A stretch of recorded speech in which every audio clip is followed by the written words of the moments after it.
Bonjour à tous et bienvenue sur le plateau d'Anonymal TV. Aujourd'hui, on se retrouve pour une nouvelle rencontre culturelle. L'association de médiation audiovisuelle Les Prods a proposé pendant les 2 semaines de vacances scolaires des stages vidéo à des jeunes entre 11 et 18 ans. Ils ont pu à l'occasion réaliser un court-métrage. Nous sommes partis à leur rencontre.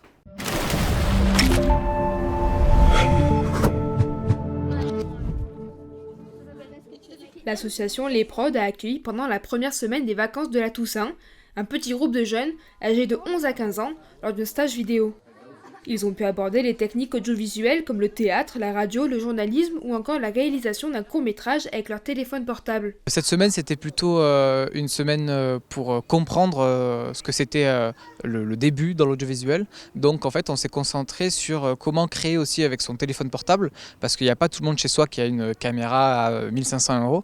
Et du coup, on a montré qu'avec nos téléphones portables, un petit objet qui tient dans une poche, on pouvait aussi créer des courts-métrages, des films, des pocket films, des publicités. On est très fiers de ce qu'ils ont pu produire, surtout ceux qui n'avaient jamais touché d'appareil, de logiciels de montage, etc. On a eu un peu des leaders dans le groupe justement positifs qui avaient déjà touché ces appareils-là et qui ont pu encourager le groupe à créer quelque chose de très bien. Et même si c'est pas bien, honnêtement, nous, ce qui compte pour nous, c'est le parcours, c'est l'entente avec les jeunes et la découverte de ces métiers-là. Donc dans tous les cas, on est fiers d'eux et j'espère qu'ils sont fiers d'eux aussi. Les jeunes ont pu conclure cette semaine de découverte avec la restitution du travail réalisé pendant la semaine. L'occasion pour les parents de voir pour la première fois le court-métrage et le vlog. Qu'est-ce que tu fais? Le directeur de Wood m'a demandé de créer de nouveaux films. Le cinéma est en train de mourir. C'est pas ce que t'es en train de faire là? Non, c'est encore mieux. Je suis en train de mettre en place l'intelligence artificielle la plus performante du marché. Pourquoi t'as pas utilisé une intelligence qui existe déjà? Tu comprends rien? Toutes les intelligences artificielles sont connectées sur cette machine. C'est révolutionnaire. C'est l'histoire des jeunes producteurs qui reprennent le cinéma en main pour pas qu'il meure. Et du coup, grâce à ce synopsis-là, ce scénario, à l'intérieur, on va glisser les petits courts-métrages. Comme ça, on fait tout en un.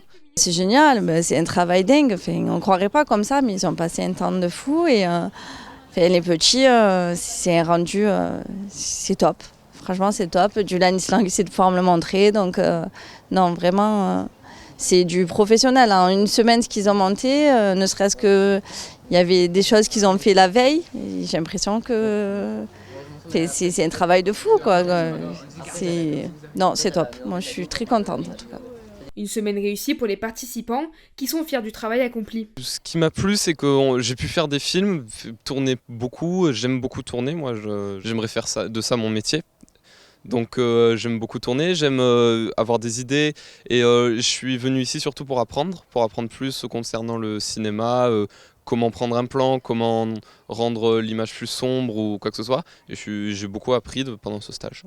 On a beaucoup tourné, mais on a surtout appris comment se servir de la caméra. C'était sympa surtout en fait parce qu'il y avait plein de personnes, des jeunes de notre âge, et on a appris à filmer, à faire du montage, donc c'était vraiment bien, quoi. On a tous eu un rôle différent au bout d'un moment. En vrai, tout était bien, mais en vrai, ce qui est bien aussi, c'est genre, j'aime bien être genre acteur et aussi derrière la caméra. C'était super, le stage était incroyable. Ouais, c'était trop bien, c'est le meilleur stage que j'ai jamais fait. Ouais, pareil. Ouais, moi aussi. Parce que c'est un peu comme si on est chez des amis et tout ça, c'est vraiment... Ouais, c'est pas un stage où on doit faire quelque chose, c'est si, c'est ça. On s'est tout de suite senti à l'aise, voilà, c'était bien. Ouais. Ils nous ont mis à l'aise. Moi, je suis très contente. C'était le meilleur stage que j'ai jamais fait toute ma vie. Et c'est une fin de tournage. Bravo!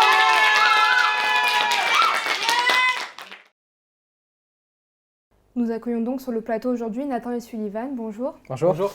Merci d'être avec nous sur le plateau. Merci à vous de nous avoir invités. Est-ce que vous pouvez rapidement vous présenter? Alors, comme tu l'as dit, moi je m'appelle Sullivan. Ça, c'est mon frère jumeau Nathan. On est tous les deux passionnés de cinéma et éducateurs spécialisés. Donc, on a décidé de créer une association qui s'appelle Les Prods, qui est une association de médiation audiovisuelle. Voilà, donc on a créé cette association en 2019 et aujourd'hui, on se consacre à 100% à cette activité-là. Donc, c'est devenu notre métier. Maintenant qu'on est diplômé, on s'est dit qu'on allait faire ça à fond et c'est ce qu'on fait et on se régale. Justement, avec l'association, vous avez proposé pendant les 2 semaines des vacances scolaires de la Toussaint des stages vidéo avec 2 groupes différents. Est-ce que vous pouvez un peu revenir dessus? Alors nous, on essaye toutes les vacances scolaires de faire donc, des stages vidéo avec des jeunes, en général âgés de 12 à 16 ans. On prend la période collège. Et voilà, en fait, on essaye vraiment d'apporter les bases de l'audiovisuel, quand on dit audiovisuel, on comprend dedans le journalisme, le théâtre, le tournage de pocket film avec leur téléphone, la réalisation de courts-métrages avec aussi notre matériel professionnel. Et c'est vraiment eux pour les initier aux techniques audiovisuelles, pour faire découvrir aussi des métiers et puis qu'ils s'amusent, qu'ils puissent rencontrer d'autres jeunes aussi. On a 2 types de stages. On a le stage d'approfondissement. Donc ça, c'est pour les groupes qui ont déjà fait le premier stage l'année dernière ou l'année d'avant. Et on a le premier stage où là, c'est les nouveaux arrivants qui découvrent le stage découverte. Donc voilà, ça fait déjà plusieurs années qu'on fait ça, qu'on met en place ces stages-là. Et on a priorisé cette tranche d'âge parce qu'on s'est rendu compte que les 11-16 ans, malheureusement, n'ont pas grand-chose parce qu'après le centre aéré, nous, dans nos villages, il y a très peu d'activités. Et donc on s'est dit, on va récupérer ces jeunes qui sont souvent chez eux ou dehors et on va leur apprendre à tourner quelque chose. Et souvent, ça les intéresse parce qu'on va dire que le multimédia, c'est un peu la nouvelle vague qui arrive, la nouvelle génération. On s'est dit, allez, on récupère tout ça et on en fait un stage. Donc justement, vous parlez de l'association, des stages. Comment est-ce que ça vous est venu à l'idée de créer cette association et après ensuite de proposer ces stages-là? Alors pour l'association, on l'a créée donc en 2019, on avait 16 ans environ. On a décidé de le créer parce qu'on commençait déjà à notre âge de transmettre un petit peu nos connaissances aux autres. Et on nous avait appelé un jour pour faire une journée où on allait faire découvrir le monde du jeu vidéo à l'époque et aussi de la vidéo. Et voilà, il fallait un numéro de tirette, etc. Donc on s'est dit, bon, on crée une association. Et de fil en aiguille, on nous a rappelé plusieurs fois dans différents endroits et on s'est monté en association. Je te laisse répondre pour les stages. Pour la suite, ouais. Pour revenir au commencement peut-être, c'est bien aussi de dire comment nous, on a d'abord été passionnés d'audiovisuel et pourquoi est-ce qu'on a eu envie de transmettre. Quand on était tout petit déjà, on commençait à faire du théâtre, on se déguisait énormément chez nous. On aimait créer des rôles et des personnages. Et on a découvert en 6e la 3DS, vous savez, les petites consoles pour jouer. Et en fait, il y avait l'appareil photo dessus et on a commencé à faire des petits films. Alors quand je dis petits films, c'était la qualité de jeunes en 6e. Et en fait, de fil en aiguille, on a trouvé notre 3e meilleur ami qui est du coup, le président de l'association. Et on a commencé à faire des vidéos ensemble. Et en fait, au fur et à mesure, avec le matériel, avec une tablette, on a gagné un court-métrage. On a pu investir pour acheter des lumières. Puis on a gagné un autre concours avec un court-métrage et on a investi pour acheter une caméra. Et de fil en aiguille, on s'est dit, on est passionné de ça et on veut faire ça dans notre vie. Et on est rentré en études d'éducateur spécialisé. Et Nathan a fait son mémoire dessus, mais on s'est dit que c'était hyper communicant par rapport aux jeunes, de les accompagner avec l'audiovisuel. C'est vraiment 2 liants qui se complètent parfaitement. Et du coup, on s'est dit, quand on a nos diplômes, notre association que du coup on avait montée, on l'enrichit à 100% et on se met dedans à fond. En fait, quand on utilisait que l'audiovisuel, on n'arrivait pas à faire autre chose qui nous plaisait, c'était vraiment de transmettre nos connaissances. Et pour le coup, quand on était dans notre formation d'éducateur spécialisé, il arrivait toujours un moment où on proposait un projet à l'image avec les personnes qu'on accompagnait. Et donc on s'est dit, en fait, faisons un mélange et essayons voir ce que ça donne. Donc on a essayé et puis voilà. Et on s'est rendu compte que ça rendait super bien, que les jeunes étaient toujours hyper satisfaits, que ça permettait de travailler sur plein de problématiques, la confiance en soi, se voir à l'image, comment parler, articuler, le travail d'équipe, l'écoute. Et on s'est rendu compte aussi que ça pouvait ouvrir des voies à certains jeunes qui maintenant se voient scénaristes ou réalisateurs pour plus tard et qui veulent entrer dans des écoles de cinéma. Parce que c'est un peu une branche encore inconnue, le cinéma. Certains parents peuvent penser aussi qu'il n'y a pas de débouché, alors que ça y est, on est sur une nouvelle ère là où on peut trouver plein de choses. Et donc pourquoi les stages? Comme j'ai dit tout à l'heure, on s'est dit que c'était bien d'intervenir à droite à gauche, mais on avait envie aussi de quelque chose qui évoluait sur un temps précis, un temps donné qui était beaucoup plus long qu'une intervention par-ci, une intervention par-là. Et on s'est dit un stage d'1 semaine, ça permettait de proposer toutes les variantes du cinéma, donc le journalisme, les chroniques, les choses comme ça. Et ça permettait aussi de pouvoir construire vraiment un projet final qu'on pouvait diffuser le vendredi soir. Et c'est ce qu'on fait à chaque stage. Le vendredi soir, on diffuse auprès des parents et des jeunes un vlog de la semaine et un court-métrage ou un projet vidéo ou une chronique, voilà, quelque chose qu'on réalisé avec les jeunes, qu'on construit sur toute la semaine. Est-ce que justement vous parliez, donc vous avez mêlé éducation spécialisée avec l'audiovisuel, est-ce que vous avez eu déjà l'occasion de faire que de l'éducation spécialisée ou vous avez directement plongé dans...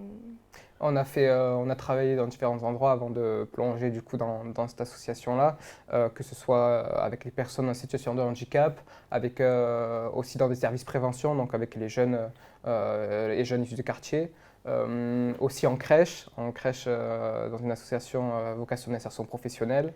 Accompagnement à la parentalité, on a vu différents publics en fait. Et puis à chaque fois, c'est vrai qu'à chaque fois qu'on était en poste, on voulait proposer un projet à l'image. Donc avec les jeunes, on a monté des projets où on faisait par exemple de la musique et après des clips vidéo. Avec les personnes en situation de handicap, des courts-métrages. Voilà, un court-métrage en langue des signes. Ouais. Donc ça a été une grosse épreuve, mais qui s'est super bien passée. Mais c'est vrai qu'avant de se lancer à 100% dans l'association, on voulait quand même toucher à tous les publics. Et de toute manière, pour avoir le diplôme d'éducateur spécialisé, c'est 3 ans où il faut faire plusieurs stages dans plusieurs endroits. Du coup, en effet, on n'a fait que l'éducation spécialisée déjà. Mais à chaque fois, ça touchait du bout des doigts l'audiovisuel. Et du coup, on s'est dit, allez, on se lance à 100% quand on a fini ces 3 ans. Et est-ce que du coup, vous voyez une différence, vous, quand vous êtes avec les jeunes, avec les personnes que vous accompagnez, est-ce que vous voyez vraiment une différence entre l'éducation spécialisée qu'on peut apprendre à l'école et vous, ce que vous faites avec l'audiovisuel? C'est vrai que de toute manière, on apprend à l'école qu'il y a du travail prescrit et du travail réel. De toute manière, même quand on ne fait pas de l'audiovisuel, quand on est éducateur spécialisé, quand on est sur le terrain, ça peut changer de ce qu'on apprend à l'école parce qu'on est éducateur spécialisé, on est spécialisé à la personne. Donc on va forcément changer la manière d'accompagner une personne selon ses problématiques ou son projet de vie. Et nous, l'audiovisuel, on ne va pas dire que c'est différent parce qu'on apprend, quand on est à l'école, à utiliser des outils de médiation. Et chacun a son outil. Il y en a qui peuvent faire de la cuisine, il y en a qui vont faire du jardinage. Et nous, on a l'audiovisuel. Donc on ne va pas dire que ça change par rapport à l'école parce qu'on apprend à utiliser ces outils. C'est juste que l'audiovisuel est un outil qui est beaucoup mieux utilisé et que nous, on va venir mettre en avant. Donc voilà, c'est juste ça la différence, c'est que c'est un peu nouveau. Mais on reste quand même sur le fondement, la base du travail social qui est l'accompagnement à la personne. Nous, donc, on accompagne, mais à travers du coup la vidéo. Je prends par exemple les jeunes adolescents. Pourquoi nous, on est un petit peu plus sensible avec ce public-là? C'est parce que les jeunes, c'est les citoyens de demain. Et c'est aussi un moment de la vie, une période de la vie où c'est peut-être compliqué pour le jeune parce qu'il y a une métamorphose, il y a un changement physique mais aussi psychique. Et c'est vrai que le jeune, il peut ressentir un mal-être quand on dit les jeunes sont en crise d'adolescence, je fais ma crise d'adolescence, mon fils est en crise d'adolescence. C'est parce qu'il est en recherche de sa propre identité, on se détache des parents, on va chercher son groupe de pairs, son identité. Et c'est vrai que là, le jeune, il peut se renfermer sur lui-même, il devient vulnérable le temps de se construire sa carapace adulte. Et je trouve que l'accompagner à travers l'audiovisuel, à travers le journalisme, le micro, la musique, etc., à travers l'art finalement, c'est aussi lui donner un moyen d'expression, se libérer de ses dépossessions, de ses sentiments qu'il ne peut pas contrôler à cause de cette puberté. Et donc, on va dire que l'art, l'audiovisuel, c'est aussi un bouclier qui permet de s'exprimer donc, à travers des fictions, à travers le journalisme, etc. Et donc, qui permet peut-être aux jeunes de se libérer. C'est ça un peu la force de notre association, c'est que vu qu'on est éducateur spécialisé, on va accompagner les jeunes avec de l'audiovisuel, mais avec des vrais objectifs pédagogiques derrière. C'est-à-dire qu'on ne va pas venir seulement intervenir pour faire 1 heure d'activité juste pour amuser les jeunes. C'est notre but, mais on a aussi plein d'objectifs derrière. On peut travailler sur plein de choses avec le cinéma. On peut travailler avec le jeune en regardant des dystopies ou en regardant des films, faire des ciné-débats, parler de comment lui voit les choses, comment il voit le futur, comment il se voit lui-même. On peut, avec des courts-métrages, mettre en scène peut-être des problèmes qu'il a vécus et grâce au scénario, réussir à voir quelles auraient été les solutions finales. Nous, on a fait un court-métrage avec des jeunes dans un collège sur le harcèlement. Et il y a eu un jeune qui s'est mis dans le rôle du harceleur. Et quand on l'a diffusé au collège, ça s'est très bien passé, tout le monde était très content. Ça a beaucoup pleuré aussi dans les couloirs parce qu'il y a certaines personnes qui se sont rendues compte qu'ils ont été harcelés. Et le jeune qui a joué le rôle de harceleur est venu voir Nathan pour lui dire je crois que moi aussi en fait j'ai harcelé. Et en fait le mettre dans le rôle de harceleur, ça lui a fait prendre conscience qu'à un moment donné il a été harceleur dans sa vie et c'est parce qu'il a été mis dans ce rôle-là. Et du coup maintenant on décide de faire des courts-métrages en écriture collective avec les jeunes parce que ça s'est rendu compte que leurs idées qui vont mettre sur le papier pour faire un scénario, c'est souvent quelque chose qu'ils auraient pu vivre en fait. Et du coup voilà. Justement, pour revenir un peu sur les jeunes et sur les stages que vous avez faits, Lors du tournage du reportage qu'on a vu en ouverture du plateau, on a pu discuter avec un des jeunes qui fait les mercredis après-midi avec vous. Est-ce que vous pouvez un peu nous expliquer la différence qu'il y a avec les stages et à quoi ça consiste? Alors, du coup, on a un club vidéo le mercredi après-midi et aussi le jeudi soir dans 2 villes différentes. Donc, le mercredi après-midi à la Bouilladis, le jeudi soir à Aubagne. Et en fait, on va du coup aller un peu plus profond dans l'apprentissage de l'audiovisuel durant ces mercredis après-midi. Un stage, c'est vrai que c'est qu'une semaine très condensée. Là, le mercredi après-midi, c'est toute l'année. Et on essaye, encore une fois, de voir tous les domaines de l'audiovisuel. On passe par l'écriture, on passe par le scénario, on passe par le documentaire, par aussi l'éloquence. En fait, on va voir différentes choses qui peuvent permettre aux jeunes, encore une fois, en même temps de s'amuser. C'est aussi le but d'un club le mercredi. En même temps d'apprendre sur la vidéo. Et puis en même temps, d'avoir des objectifs aussi de se libérer en tant que jeune, d'écrire, de parler. Et puis c'est très utile aussi pour le futur et à l'école quand par exemple on apprend à bien parler ou à faire des petits jeux de théâtre. C'est vrai que peut-être ça nous sort un petit peu de notre timidité et aussi ça permet évidemment aux jeunes de se rencontrer. C'est ça, c'est-à-dire que nous on est aussi un point d'accueil pour les jeunes parce que la Bouilladis, encore une fois, là où nous on intervient ou à Aubagne, il peut y avoir de temps en temps des salles pour les jeunes qui ne sont pas ouvertes ou des points jeunes qui sont fermés. Et du coup, nous, le club, on s'est dit, bah voilà, on va faire un club où les jeunes viennent, se rencontrent, discutent entre eux. Et maintenant, ils sont liés d'amitié et du coup, ils peuvent être libérés un peu de leur refermement sur soi, quoi. Et du coup, voilà, on fait toujours aller 15 minutes, une demi-heure de rencontre au début où ils parlent, qu'est-ce qu'ils ont fait la semaine. En plus, ils viennent pas du même collège. Donc ça permet aussi de créer des amitiés d'autres endroits. Et aussi la différence, c'est que nous, on marche par période. C'est-à-dire que comme il a dit Nathan, la semaine de stage, c'est très condensé, alors que c'est toute l'année pour le club vidéo. Du coup, on va faire des périodes écriture, où ils vont vraiment écrire peut-être même des nouvelles, des histoires. Ils vont aussi faire du travail sur les BD, la bande dessinée. Après, on va faire une période scénario. Après, on va faire une période de tournage, où là, chacun, ils vont avoir le droit de tourner une scène avec la caméra professionnelle. Enfin voilà, c'est juste beaucoup plus approfondi qu'un stage vidéo. Okay. Et vous proposez le club, c'est depuis le début de l'association, du coup? Non, là c'est depuis cette année, c'est nouveau pour nous. C'est que depuis cette année où on a ces 2 clubs. Voilà, et on espère pouvoir après continuer à grandir, garder ces clubs et pourquoi pas en ouvrir d'autres. Ouais, on a vu qu'il y avait des lieux aux alentours qui recherchaient aussi des activités comme la nôtre, artistiques, et on aimerait s'étendre sur plusieurs villes quoi, pour proposer ça aux jeunes parce que il faudra que tous les jeunes puissent participer parce que c'est intéressant pour eux. On pense en tout cas que c'est intéressant pour eux. C'est une ouverture à la culture et il ne faut pas le négliger. C'est ça qui vous a poussé justement à mettre en place cette nouvelle facette de l'association?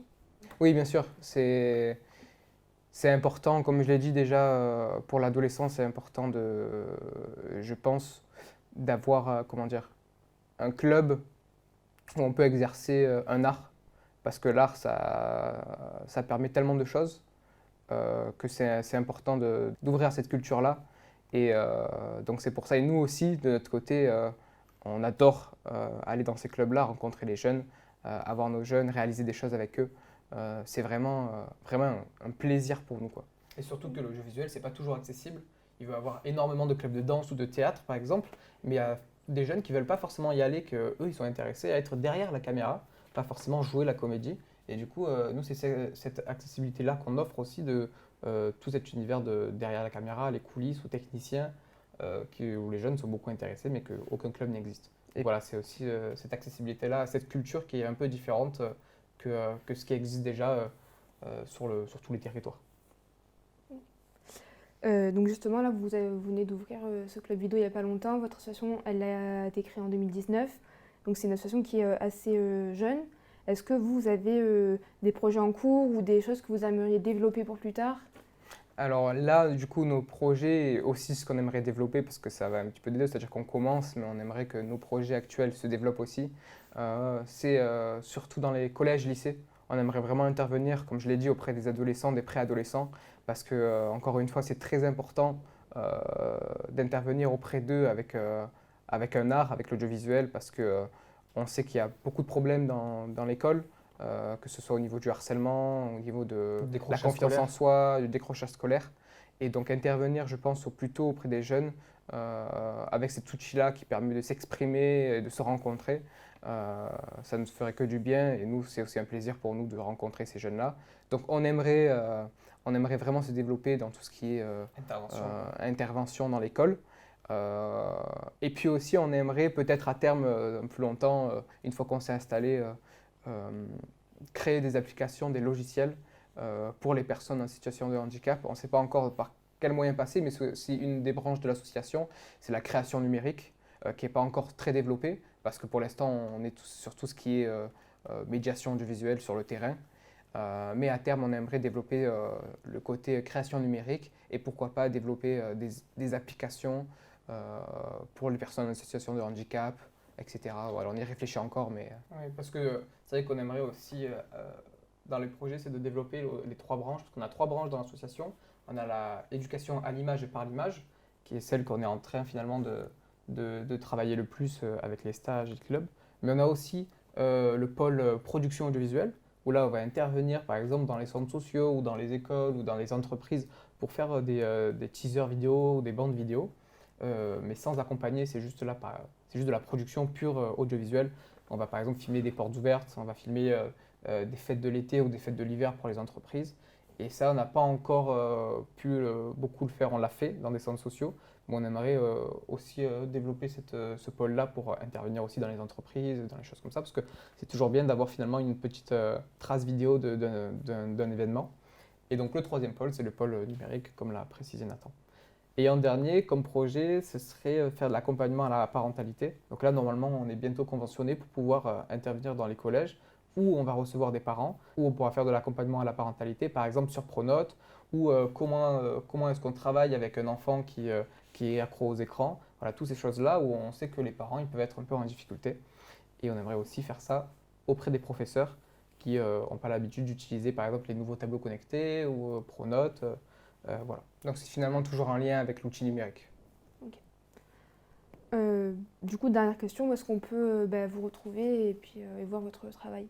Alors, on a un site internet qui s'appelle Les Prods sur internet. On a aussi une page Facebook et Instagram, Les Prods 13 et Les Prods sur Facebook.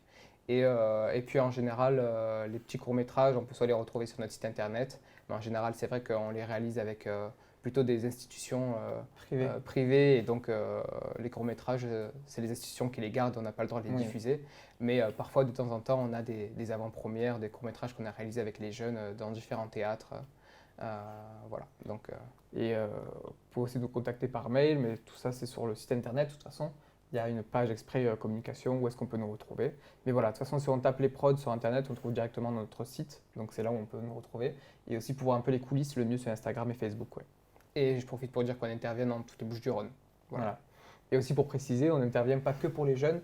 C'est vrai que là, on est beaucoup axé sur les jeunes parce que c'est le public qui nous intéresse le plus. Mais nous, on est ouvert à tous les publics. Et comme j'ai dit tout à l'heure, on intervient dans tout type de domaine. On peut intervenir avec les personnes en situation de handicap, dans des foyers, dans n'importe quelle structure, parce qu'on a le diplôme d'éducateur spécialisé qui nous permet, nous, vraiment de faire des ateliers qui durent plusieurs mois pour construire quelque chose avec le public que la structure accompagne.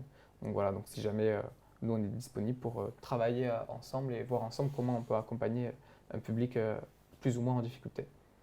Okay, merci beaucoup d'être venu. Merci à vous d'être là, merci à la régie et puis à bientôt sur Anonymal TV. Merci à vous. Merci Anonymal.